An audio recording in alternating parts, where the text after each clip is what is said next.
สบายดีพ่อแม่พี่น้องป้องป่ายเมื่อสุขเมื่อสุคนเนาะอยู่ไกลพบกันเช่นเคยกับลา Me dá sequência de peixe, mas quero que aguente meu sentadão.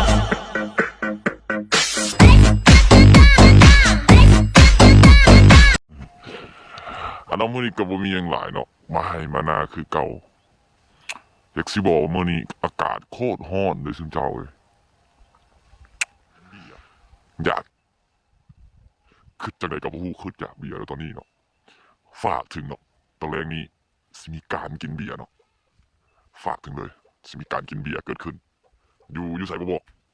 ถ้าใครอยากเลยนี่เม้นมาเลย จัดไปเลยนี่ร้อนโคตรร้อนเลยอยู่ไห้อยู่ไหนคือเก่าเจ้า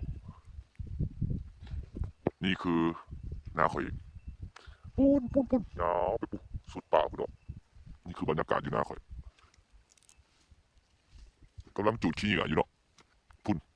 แม่จูดขี้เหงื่ออยู่พุ่นไกลๆนั่นช่วงนี้กับบริอัดคลิปลง YouTube ปานใดเนาะเพราะว่าโทรศัพท์เกิดมีปัญหาเนาะเฮายังสิได้ไปซื้อโทรศัพท์ใหม่แต่ก็บ่มีเงิน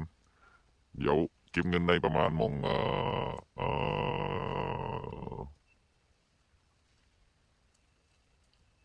เท่าไหร่วะ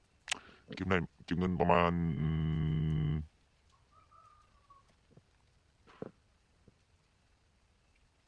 1+1+1+1+1อาทิตย์เนาะประมาณนี้แหละสิไปหาซื้อโทรศัพท์ใหม่แล้วค่อยสิมาอัดคลิป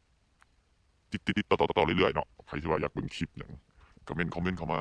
ถ้าว่าค่อยนี่เฮ็ดได้ค่อยสิเฮ็ดให้ท่านผู้ฟังและท่านผู้ชมนะเบิ่งเนาะติดตามกันไปยาวๆเนาะติดตามกันไปยาวๆใครที่ว่ามาการหาอยู่หากินแบบชาวบ้านวิทยาศาสตร์เนาะก็อย่าลืมกดไลค์กดแชร์กด Subscribe ให้เด้อและสิ่งที่สำคัญก็คือกระดิ่งเนาะกระดิ่ง